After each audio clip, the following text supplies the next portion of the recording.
Hello everyone, this is my first video. तो हम class 9 के बारे में पढ़ रहे हैं। क्लास 9 हिस्ट्री चैप्टर नंबर 1 फ्रांसीसी क्रांति। And this is my quick education point. तो आप यहाँ पे हिस्ट्री पढ़ सकते हैं। अभी तो मैं हिस्ट्री पढ़ा रही हूँ फ़िलहाल। तो हम पढ़ रहे हैं फ्रांस के बारे में, जहाँ क्रांति हुई थी। फ्रांसीसी क्रांति 14 जुलाई 1789 की सुबह को हुई थी। कब हुई थी? आगे पेपर में बहुत पूछा जाता है कि कब हुई थी, तो आप अभी से समझते हुए चलिए हम क्या पढ़ा रहे हैं। 14 जुलाई 1789 की सुबह पेरिस नगर में आतंक का माहौल था। कौन से नगर में? पेरिस नगर में आतंक का माहौल था। वहाँ के सम्राट ने सेना को शहर में घुसने का आदेश दिया था। क्या कहा था वहाँ के सम्राट ने? सेना को क्या कहा था? अपनी सेना को कहा कि जाके जाके शहर में घुस जाओ। और अफवाह थी कि वे सेना को नागरिकों पर गोली चलाने का आदेश दिया। लगभग 700 मृत तथा औरतें टाउन हॉल के सामने एकत्र हुए, यानी कि इकट्ठे हुए। उन्होंने एक जन सेना की गठन करने के निर्धारण किया, यानी कि सभी लोगों को इकट्ठा करा और वो इकट्ठा गठन यानी कि इकट्ठा करा और निर्णय किया कि हथियारों की खोज में वे बहुत से सरकारी भवनों में जबरन प्रवेश करेंगे। जबरन का मतलब होता है ज़बरदस्ती प्रवेश, यानी कि अंदर घुसेंगे। अत्यंत सैकड़ों लोग एक समूह में पेरिस नगर के पेरिस नगर के पूर्वी भाग की ओर चला पड़ा और बास्तिल किले की जो जेल थी, वहाँ का एक बास्तिल किला था। क्या नाम था किला का? नाम पहले आप जान ली किला का नाम क्या? किला का नाम था बास्तिल किले की जेल को तोड़ डाला, जहाँ भारी मात्रा में गोला बारूद मिलने की भावना थी। हथियारों पर कब्जे की इस सशस्त्र लड़ाई में बास्तिल का कमांडर मारा गया। कहाँ का कमांडर? जो वहाँ का बास्तिल का कमांडर था, क्या हुआ? मारा गया। ठीक है। और कैदी छुड़ा लिए गए। कैदी को क्या करा? वहाँ पे जब कमांडर को मारा गया तो कैदी को छुड़ा लिया गया। यद्यपि उनकी संख्या केवल 7 थी। सम्राट की निर्कुल शक्तियों का प्रतीक होने के कारण बास्तिल किला लोगों की घटना का केंद्र बन गया। जो बास्तिल किला था, क्या बात कह रहे हैं यहाँ पे? जो बास्तिल किला था लोगों की घटना का केंद्र बन गया, यानी कि सेंटर पॉइंट बन गया लोगों की नफरतों का।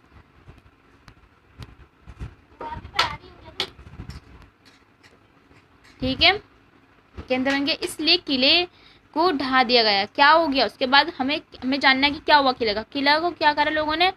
सभी लोगों को, जब भाई जाहिर सी बात है, आपका राजा को सैनिकों को कहता है कि जाके लोगों पे जाके गोलियां चला दो, तो लोग क्या ऐसे मरने लगेंगे? लोग क्या करेंगे? लोग अपना प्रदर्शन करेंगे, लोग आंदोलन करेंगे, उसके खिलाफ आवाज़ उठाएंगे। सही बात है। तो वहाँ के लोगों ने भी कुछ ऐसा ही करा, फ्रांस के लोगों ने। जहाँ पेरिस नगर की सुबह 1789 की सुबह जब लोगों पे वहाँ पे गोलियां चला गई अंधाधुंध, तो उसके बाद ये हुआ कि इसलिए किले को ढा दिया गया, यानी कि किले को वहाँ पे तोड़ दिया गया और उसके अवशेष बाजार में उन लोगों को बेच दिए, जो उसके जो टुकड़े टुकड़े हुए थे किले के, तो उसके बाजार में जो मार्केट थी वहाँ की, उन लोगों को बेच दिए गए उसके टुकड़े, जो कि ध्वंस को बतौर स्मृति चिन्ह संजोना चाहते थे। इस घटना के बाद कई दिनों तक पेरिस तथा देश के देहाती क्षेत्रों में, देश के जो देहाती यानी कि जो गांव वाले क्षेत्र होते हैं, क्षेत्रों यानी कई जगहों में कई और संघर्ष हुए हैं, वहाँ पे स्ट्रगल हुए। अधिकांश जनता पाव रोटी की महंगी कीमतों का विरोध कर रही थी। बाद में इस दौर का सिंहावलोकन करते हुए इतिहासकारों ने, ये जो हमारे इतिहासकारों ने इसे एक लंबे घटनाक्रम की ऐसी शुरुआती कड़ियों के रूप में देखा, जिनकी परिणति फ्रांस के सम्राट को फांसी दी जाने में हुई। कितनी हैरत की बात है। तो आगे बढ़ते हैं। हालांकि उस समय अधिकांश लोग, यानी ज़्यादातर लोग को ऐसे नतीजे की उम्मीद नहीं थी। ऐसा क्यों और कैसे हुआ? और आगे पढ़ते हैं। तो हम फर्स्ट पेज हो गया कंप्लीट, सेकेंड देते हैं। अब हम बात कर रहे हैं 18वीं सदी के उत्तरार्ध में फ्रांसीसी साम्राज्य।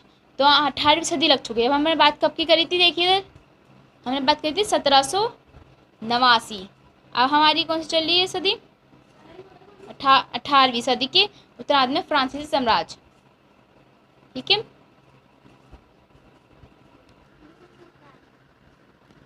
तो 18वीं सदी के उत्तरार्ध में फ्रांसीसी समाज क्या कहते हैं समाज, ठीक है। सन 1774 में बुर्बो राजवंश लुई फ्रांस की राजगद्दी पर आसीन हुआ। कौन? 1774 में बुर्बो राजवंश का जो लुई राजा था, वहाँ का लुई राजनी सम्राट था कि फ्रांस की राजगद्दी, जो फ्रांस की जो राजगद्दी थी वे पर आसीन हुए, वहाँ के बैठा। तब कहते हैं, देखते हैं आगे क्या हुआ। उस समय उसकी उम्र केवल 20 साल थी। कितनी साल थी राजा की उम्र? 20 साल थी केवल। और उसकी विवाह, जो उसकी शादी हुई ऑस्ट्रेलिया की राजकुमारी मैरी एंटोइनेट से हुई। उसकी शादी किससे हुई? किससे हुई पहले आप जान लीजिए। ऑस्ट्रेलिया की एक राजकुमारी थी, ऑस्ट्रेलिया की राजकुमारी थी मैरी एंटोइनेट से हुआ था। राज्यारोहण के समय उसने राजकोष खाली पाया। लंबे समय तक चले युद्धों के कारण फ्रांस के वित्तीय संसाधन नष्ट हो चुके। जो फ्रांस के जो वित्तीय संसाधन थे, वहाँ सोर्सेज थे, वो नष्ट हो गए थे, डिस्ट्रॉय हो गए थे। यस,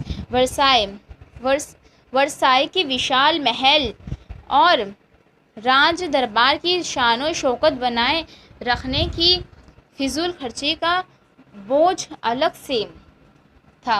और लुई ने क्या करा? लुई के शासनकाल में फ्रांस ने अमेरिका के 13 उपनिवेशों को साझा शत्रु ब्रिटेन से आज़ाद कराने में सहायता दी। इस युद्ध के चलते फ्रांस पर 10 अरब लिरे से भी अधिक का कर्ज और जुड़ गया, जबकि उस पर पहले से ही 2 अरब लिरे का बोझ चढ़ा हुआ था। सरकार ने कर्जदाता अब 10% ब्याज की मांग करने लगी। अब जो सरकार थी क्या करने लगी? सरकार ने क्या करा? कर्जदार की 10% ब्याज की मांग करने लगी। अब क्या हुआ कि फलस्वरूप फ्रांसीसी जो समाज था, अगर फ्रांस की जो सरकार थी, सरकार ने अपने बजट का बहुत हिस्सा दिनों दिन बढ़ते जा रहा था। जो फ्रांस का जो बजट का हिस्सा था वो दिनों दिन बढ़ते जा रहा था। कर्ज को चुकाने पर मजबूर थी। अपने नियमित खर्चों जैसे कि सेना का रखरखाव हो गया, राज दरबार, सरकारी कार्यालयों या विश्वविद्यालयों के चलाने के लिए फ्रांसीसी सरकार जो थी, फ्रांस की जो सरकार थी, फ्रांसीसी सरकार कर में वृद्धि करने के लिए बांधे हो गई थी। जाहिर सी बात है, जब उनका खर्चा बजट बढ़ता जा रहा है दिनों दिन, तो वो क्या करेगी? सरकार का हो गया, वहाँ का जो मतलब सेना का खर्चा हो गया, रखरखाव का, तो वो क्या करेगी? कर में वृद्धि करेगी। कर में वृद्धि करने के लिए वो बांधे हो गई थी, ठीक है। तो कर में वृद्धि करने के लिए बाध्य हो गई थी, पर यह कदम भी नाकाफ़ी था। 18वीं सदी में फ्रांसीसी समाज 3 स्टेट में बढ़ गया था। इंपॉर्टेंट पॉइंट इस नोट डाउन कर लीजिए प्लीज़, क्योंकि जो 18वीं सदी से आपको पूछा जाता है एक पेपर में कि 18वीं सदी में 3 स्टेट कौन से थे, तो ऐसे भी पूछा जाता है। और 3 स्टेट के बारे में उसके बारे में जानकारी भी पूछी जाएगी। 18वीं सदी में फ्रांसीसी समाज 3 स्टेट में बढ़ गया था। कौन से 3 स्टेट है देख लीजिए, मैं स्टेट में बटा था। और केवल 30 स्टेट के लोग जनसाधारण ही कर अदा करते थे। जो 30 स्टेट के लोग थे वो ही जनसाधारण की कर अदा करते थे, यानी कि जो टैक्स अदा करते थे 30 स्टेट के लोग जो थे। वर्गों में विभाजित जो वर्ग थे वो कि जो समाज क्या हुआ? 18वीं सदी की जो फ्रांस का जो समाज था 3 स्टेट में बढ़ गया। 3 स्टेट कौन कौन से भी देखेंगे हम आगे। तो वर्गों में विभाजित फ्रांसीसी समाज मध्यकालीन सामंती व्यवस्था का अंग था। प्राचीन राजतंत्र का पद का प्रयोग सामान्य सन 1789 से पहले के फ्रांसीसी समाज एवं संस्थाओं के लिए होता था। चित्र 2 फ्रांसीसी समाज की वर्ग व्यवस्था को दर्शाता है। तो देख लीजिए, हम देखते हैं अब।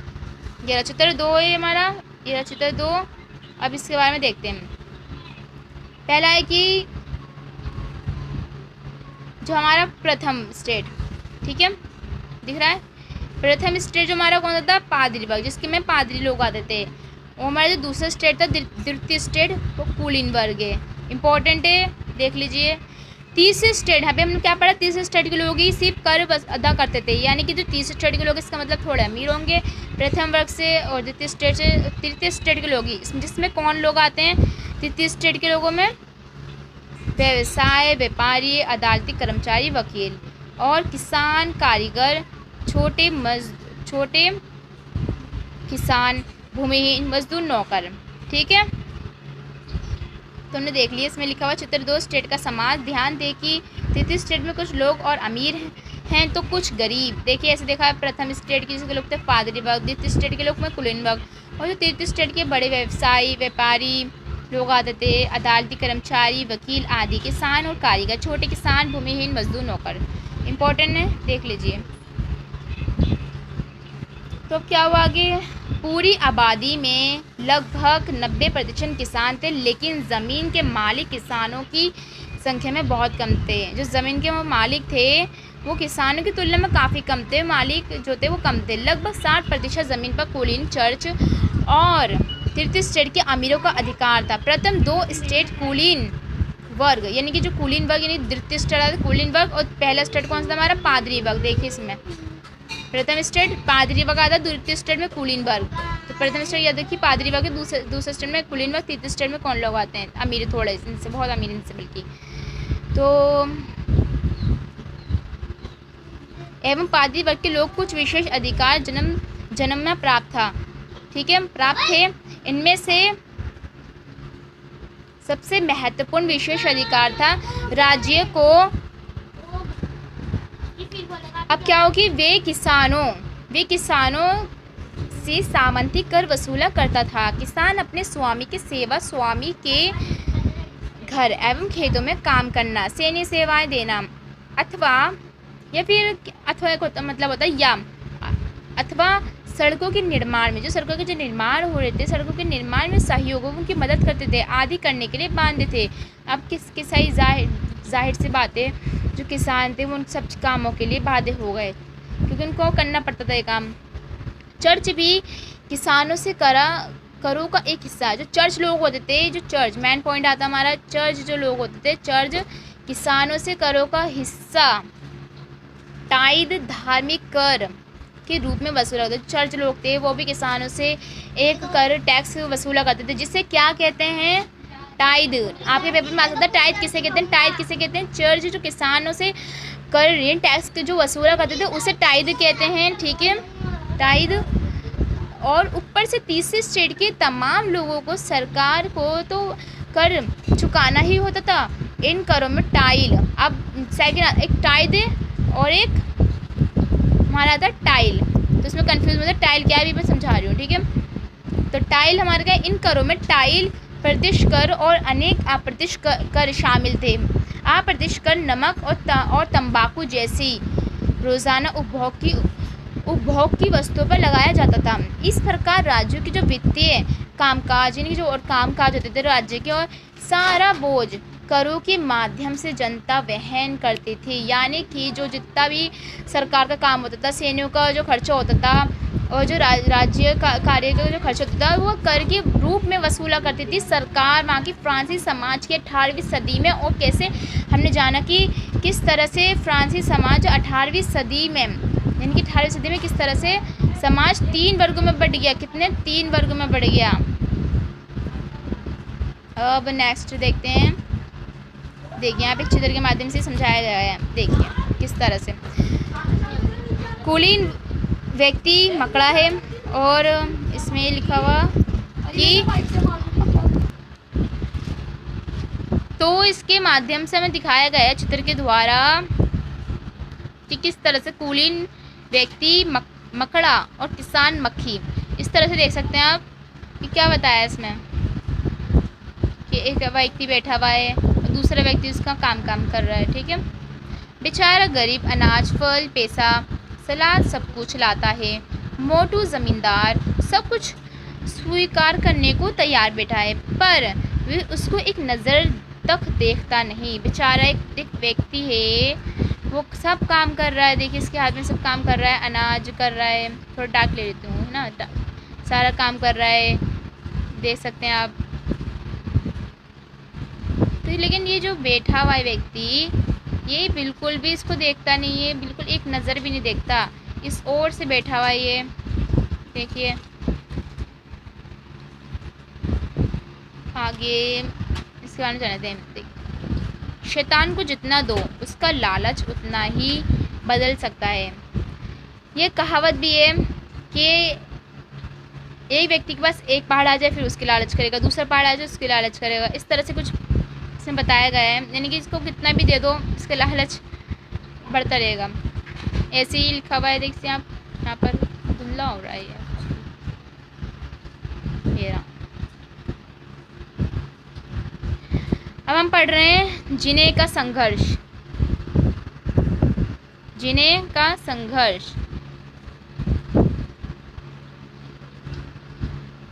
फ्रांस की जनसंख्या सन 1715 में 2.3 करोड़ थी, जो सन 1789 में बढ़कर 2.8 करोड़ हो गई। ठीक है। कड़ी रामत अनाज उत्पादन की तुलना में उसकी मांग काफ़ी तेज़ी से बढ़ी। अधिकांश लोगों के मुख्य खाद्य पावरोटी, जो पावरोटी की कीमत में तेज़ी से वृद्धि हुई। अधिकतर कामगार कारखानों में मजदूरी करते। जो अधिकतर कामगार थे वो कारखानों में क्या करते थे, मजदूरी करते थे, और उसकी मजदूरी मालिक तय करता था। उनकी जो काम करते थे उनकी जो मजदूरी थी वो मालिक तय करता था कि कितना दे जाएंगे, लेकिन मजदूरी महंगाई की दर नहीं बढ़ रही थी। फलस्वरूप यानी कि उसका रिजल्ट जो वहाँ की मजदूरी थी महंगाई की दर से नहीं बढ़ रही थी। फलस्वरूप अमीर गरीब की खाई चौड़ी होती थी। यानी अमीर और गरीब जो खाई होती थी, वहाँ की जो खाई इसे बताया गया खाई चौड़ी होती थी। स्थितियाँ जो कंडीशन थी तब तक और बदतर होती जाती। जो अब समय चल रहा था, ये कुछ उस समय की बात बता रहे हैं कि स्थितियाँ जब काफ़ी ज़्यादा बदतर होती जा रही थी। और सूखा क्या हुआ, सूखा या ओले के जो प्रकोप से पैदावार गिर जाती थी। जब सूखा पड़ा या फिर ओले पड़ते थे तो वहाँ की जो पैदावार थी वो भी काफ़ी ज़्यादा उसमें कमी आ रही थी, गिर रही थी जिस तरह। ठीक है। इससे रोज़ी रोटी का संकट पैदा हो जाता है। जाहिर सी बात है, जब पैदावार सूख रही है, जब सूखा पड़ रहा है, ओले गिर रहे हैं, तो पर पैदावार कैसे होगी। किसान भी बैठ जाएगा ऐसे तो, और पैदावार गिरने लगेगी तो इससे रोज़ी रोटी का काफ़ी ज़्यादा नुकसान होगा और लोगों को संघर्ष उठाना पड़ेगा। रोज़ी रोटी पे संकट पैदा हो जाता है। ऐसे जीविका संकट प्राचीन राजतंत्र के दौरान फ्रांस में काफ़ी आम थे। बहुत ही आम हो चुका था ये सब कुछ होना वहाँ पर। ये नए शब्द हैं, इनको देख लीजिए। जीविका संकट, इसका अर्थ क्या होता है। जीविका संकट ऐसी चरम स्थिति जब जीवित रहने के न्यूनतम साधन भी खतरे में पकड़ने लगते थे। अनाम का अर्थ देख लीजिए। अनाम जिसका नाम मालूम नहीं है, जिसका नाम मालूम नहीं होता उसे कहते हैं अनाम। जैसे कि जिसका नाम मालूम नहीं तो उसका कहेंगे अनाम। ठीक है, आगे बढ़ते हैं इसी के साथ हम आप पढ़ रहे हैं जीविका का संकट कैसे उत्पादन होता है। देखिए जीविका का संकट इस देश में दर्शाया गया है इस चित्र के माध्यम से। तो आप देखिए, पहले तो खराब फसल हुई, उसके बाद क्या हुआ, पहले तो खराब फसल हुई, फिर देखते हैं ये खाली रहा, इसके बाद ये खाली रहा। अब क्या होगा, लोगों के अब गरीब गुरबा पावर रोटी नहीं खरीद पाएंगे। जो गरीब लोग होंगे अब वो रोटी नहीं खरीद पाएंगे, सब ऐसा रहेगा। साथ में क्या होगा, महामारी होगी। ठीक है, महामारी भी पैदा होगी। ऐसे तो लोग बीमार होते रहेंगे, अगर रोज़ी रोटी नहीं होगा, खाना नहीं होगा, जाहिर सी बात है लोग बीमार होते रहेंगे, संकट बढ़ता रहेगा। जीविका का संकट चक्र इस तरह से दर्शाया गया है इस संकट को फ्रांस के। ठीक है, उभरते मध्य वर्ग के विशेष अधिकारों के अंत की कल्पना की। मान लीजिए उभरते मध्य वर्ग ने विशेष अधिकारों के अंत की कल्पना की। पहले भी कर बढ़ने एवं अकाल के समय किसान और कामगार थे, कामगार विद्रोह करते थे। वहाँ के लोग जो किसान थे और कामगार थे विद्रोह कर चुके थे, परंतु उनके पास सामाजिक एवं आर्थिक व्यवस्था में, सामाजिक रूप से भी और आर्थिक यानी इकोनॉमिक व्यवस्था में भी बुनियादी यानी बेसिक बदलाव लाने के लिए साधन एवं कार्यक्रम नहीं थे। उनके लिए बदलाव चेंजेस करने के लिए भी उनके पास साधन नहीं थे। सबसे इम्पोर्टेंट तो सोर्सेस नहीं थे, वहाँ पे कोई कार्यक्रम नहीं था वहाँ पर। ठीक है, ये जिम्मेदारी तीसरे स्टेट जो वहाँ बोला था मैंने कि बताया था मैंने आपको कि जब 18वीं सदी में 3 स्टेट में बढ़ गया, प्रथम स्टेट, द्वितीय स्टेट, तृतीय स्टेट। जो हमारे तीसरे स्टेट के लोग थे, इसमें कौन लोग आते थे, हमने जाना था कि तीसरे स्टेट के लोगों में कौन आते थे, जो वहाँ के ज़मींदार होते थे, भूमिहीन होते थे, किसान होते थे, ठीक है, जो थोड़े अमीर लोग होते थे। तो तीसरे स्टेट के लोग ही क्या कहते हैं, तीसरे स्टेट के उन समूहों की उठाई जो तीसरे स्टेट के लोग थे, वो लोग ही, जिसमें कारीगर होते थे, किसान होते थे, अदालती जो लोग होते थे और व्यापारी, ये सब लोग इसमें शामिल थे, ठीक है, तीसरे स्टेट के लोग। इन समूहों ने उठाई जो समृद्ध और शिक्षित होकर नए विचारों को संपर्क में आ सके थे, ठीक है।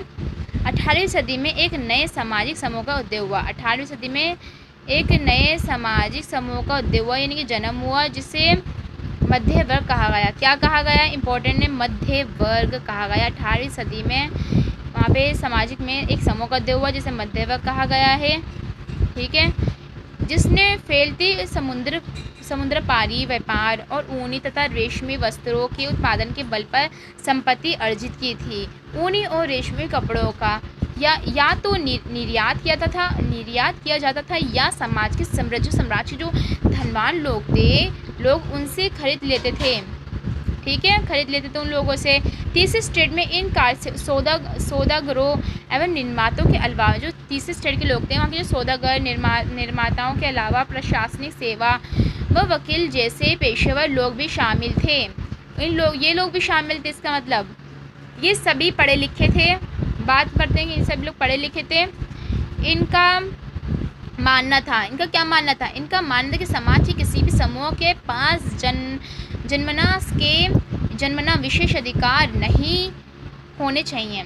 इन लोगों का मानना था कि जो ये लोग इनका लोगों का मानना था कि जो समाज के जो लोग हैं, किसी भी समूह के पास जन्मा विशेषाधिकार नहीं होना चाहिए। किसी भी व्यक्ति की सामाजिक हैसियत का आधार उसकी योग्यता पर होना चाहिए।